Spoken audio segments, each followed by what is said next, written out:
The entire notion of the entire series is pointless. You know? All self-defeating.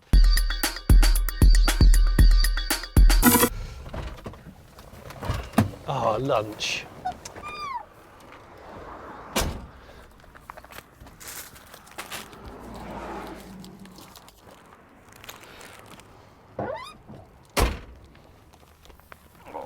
It could be America.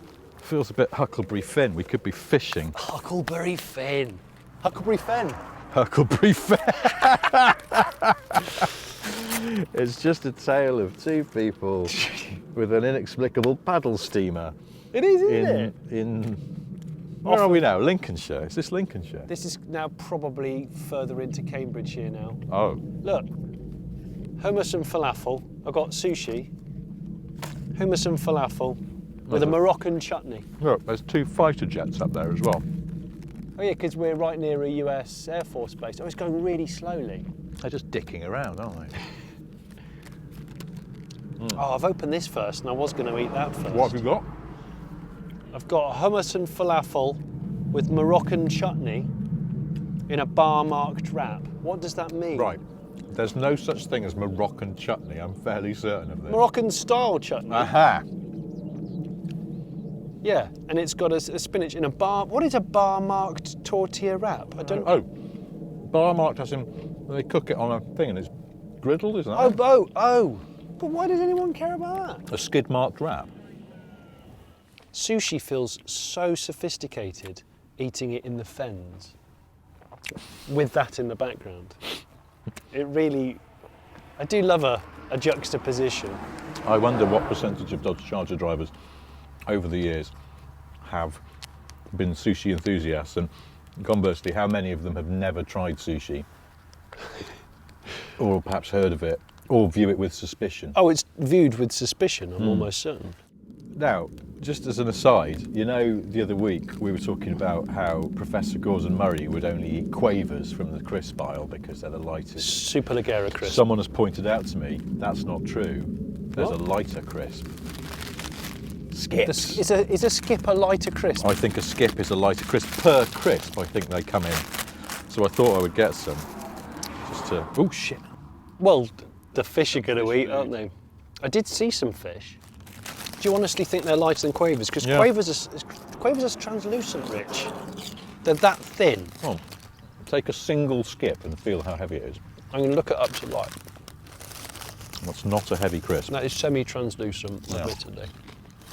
Of course, prawn cocktail skips, like all prawn cocktail crisps, are one of those flavours that only exists as a flavour. It doesn't relate to the thing it's supposed to taste of particularly. No. No, it doesn't. Well, I saw yesterday, or heard more importantly, somebody with an old Fiesta, and it was stuck on a high idle. And there's fun thing, I don't know why I find a high idle funny, but I do. I find a high idle very funny, because there's almost something undignified about it. It's disconcerting. It's do you know what it is? It's unnecessarily stressful. Yeah, because it sort of sets a tone, doesn't it? It's like a constantly barking dog or a crying baby. You can't relax when that's happening. And you can't relax when your idle speed is about 1200 RPM, because you know, A, that's wrong, and B, it sounds so frantic.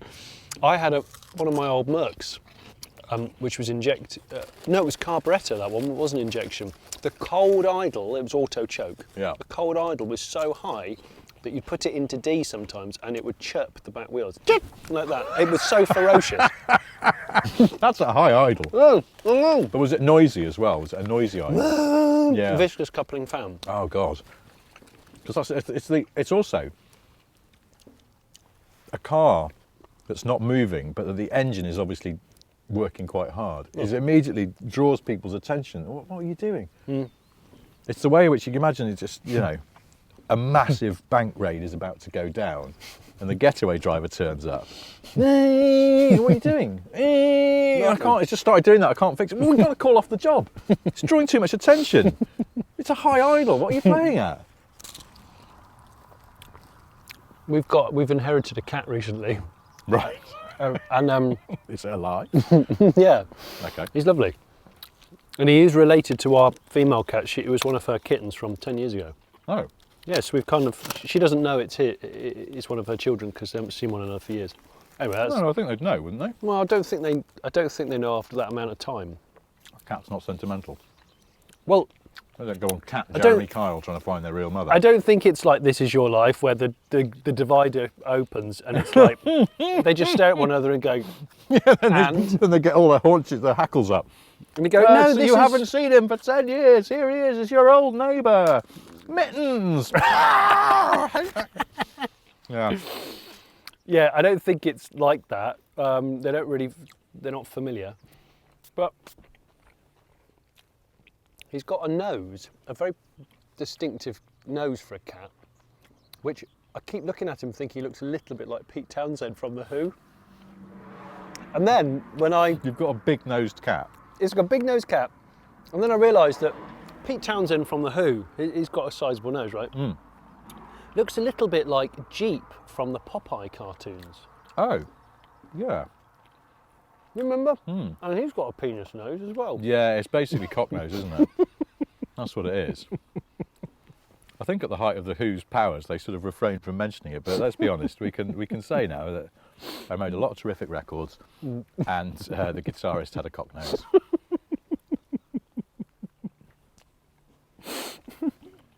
Is he the greatest cocknose in rock, though? Is the question. Because I'm trying to think of other ones.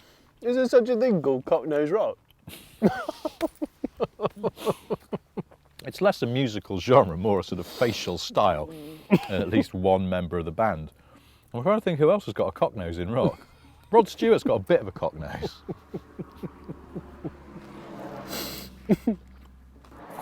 That skip is coming back to you. Mm. It went that way. But look how much bigger it's got. It's kind of like a sort of mini lily pad of snackery. Not sunk though. It's a showing lily how pad light of it is. maize snack. Mm. When I was at the Nürburgring recently, Yes. that's not name dropping. No, anyone can go. Anyone can do that. I was really intrigued by talking to the number of people who had only driven it for the first time, but yet knew it quite well because of computer games.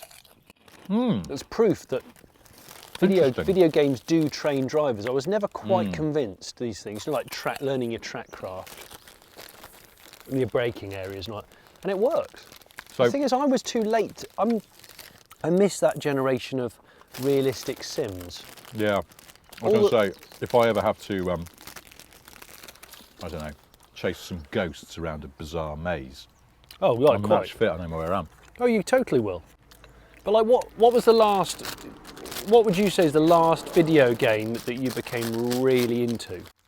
Colin McRae Rally Right. on the PlayStation 1, Oh. which we didn't call the PlayStation 1 back then because we didn't know. It was just the Well, you PlayStation. weren't sure there was going to be more Yeah, PlayStations, wasn't right? sure it was going to catch on. Yeah. Was that 90s? Yes, late 90s, yeah. Yeah. Yeah. PlayStation 1. And we used to sometimes just do the training bit, because if you kept driving over cones and things, you'd get Colin McRae's voice going, "Stop messing about," and we just sort of wanted to hear that more than anything else. I But can't remember the last one I was really obsessed with. do you ever go do the Gran Turismos? Never really got into them. No. Although,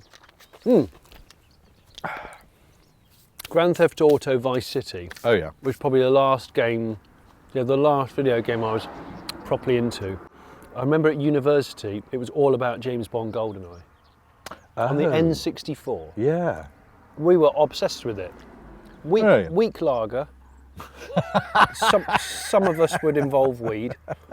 And N64 and we would do all-nighters, 4-player all-nighters. Maybe this is the way they should reboot the Bond franchise.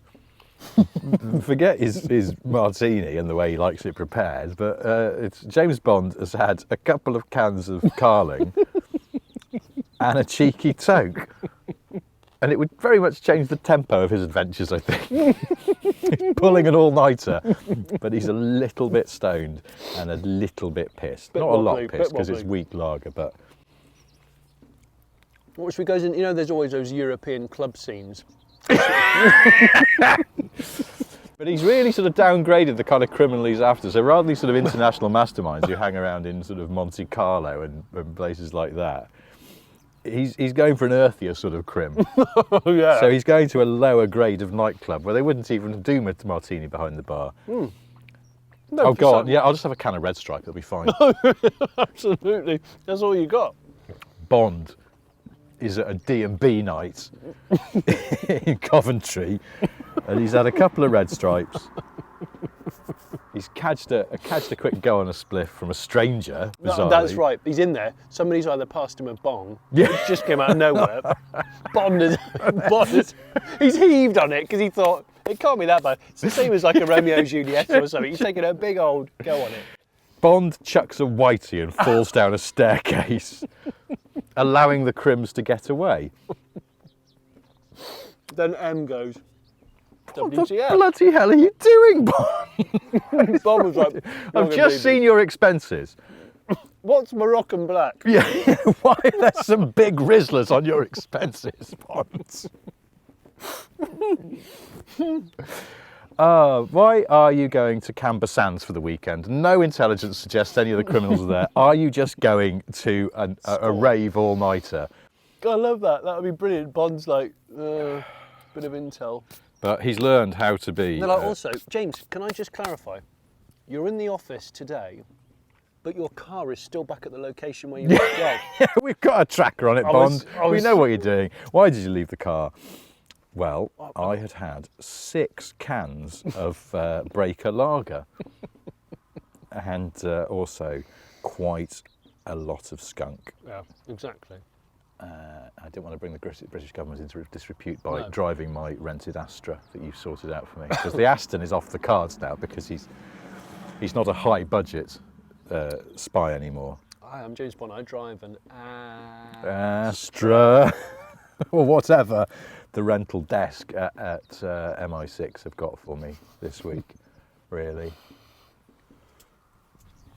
Do you ever, as I do, like to sing the name of films and TV shows along to their lyricless theme tunes? Because I'm just thinking that's what I do with James Bond sometimes. It's James Bond, da da da. You do that? James Bond, da da da. James, yeah.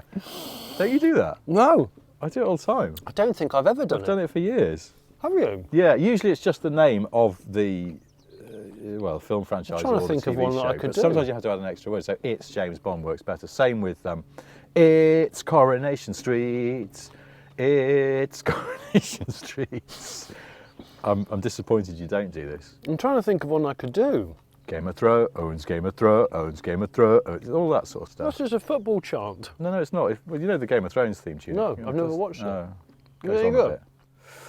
Yeah, it's all right. Just missed that boat so much, so badly. You can still, they're out there. Game of Thrones, got. Just says got. Yeah. It's good. I bet it's brilliant. I've just missed it. I'm still trying to think of a theme tune I could do. The Well, that's the thing, but A-Team. Yes. The A-Team. Yeah, exactly. No, The the whole point is A-Team. you have to get the title into the theme A-Team. tune. There's no compromise. A-Team. A-Team. A-Team.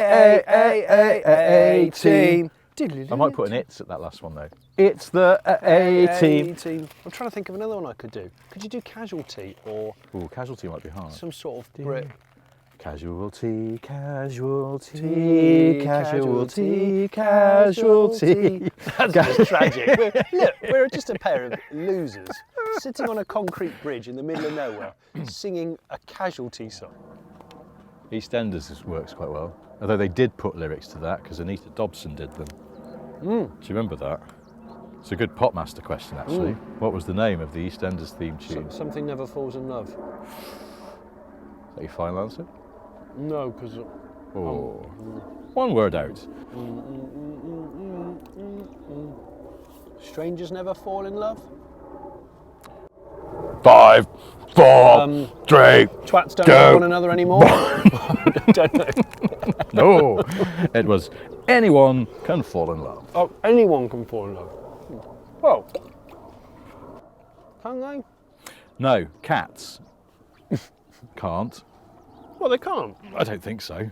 You don't even know. You don't even Feels know. like one of those research projects that may be deemed a waste of money. Can cats fall in love? I don't know. If you held a duck under the water for ages and then let go, would it be like a balloon? Would it just go? Or It would rise very quickly, like a football. Have you ever tried to hold a Yeah, that's football? what I mean. Exactly the same sort of sensation of like, it just wants to rise to the surface. I think they are exceptionally buoyant. I'm not going to try it. Well, no, that would be cruel, but I'm just, you know. I bought some raspberries. You've bought a punnet of raspberries? Well, that's all they had. They were... From Spain. They look really plump. It's weird, isn't it? We're into raspberry season here now, aren't we? Yeah, we are into raspberries. Bloody Spanish raspberries coming over here being delicious. Do you think there's a decline in the downswept pipe, exhaust pipe? Oh, yeah, there is.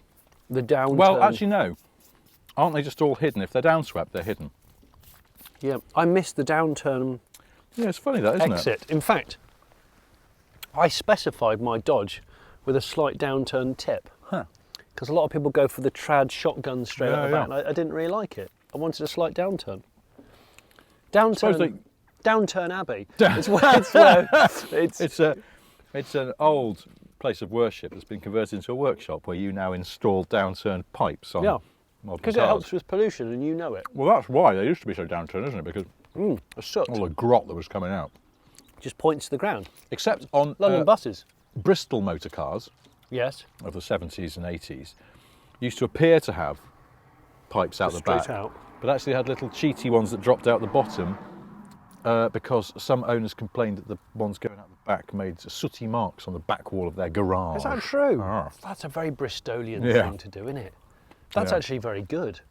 So you could have fake pipes with a downturn, I quite a like secret that. downturn. Yeah. The secret down. I'm trying to think of my favourite car with a downturn tip. I mean, almost everything was downturned at one point. It wasn't was. Mark II Cavaliers. Except Beetles. Beetles always had the straight outs, didn't they? They always had the pea shooters. Yeah. Which made that lovely noise. I like that noise. It's charming. I know you're a massive Beetle fan. The older I get, the less I dislike Beetles. I don't know why. I have my opinions on these things. But we'll save those for another day. Night Rider, Night Rider, Night Rider, Night Rider. Oh! What about Dallas?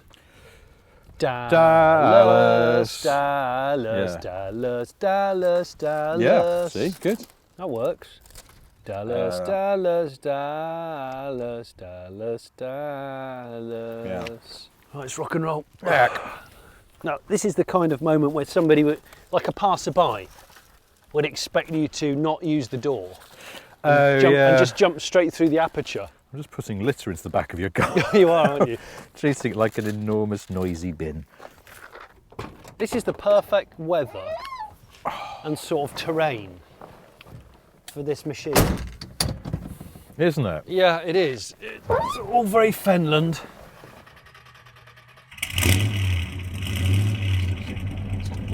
Rider, night rider, riding into the night. He goes riding, it's in the night, he mustn't ride in the day. It's against the laws. He's not licensed to do that.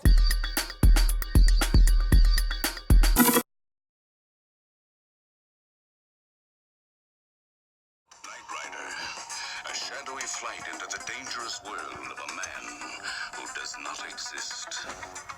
It's more ridiculous than I remember.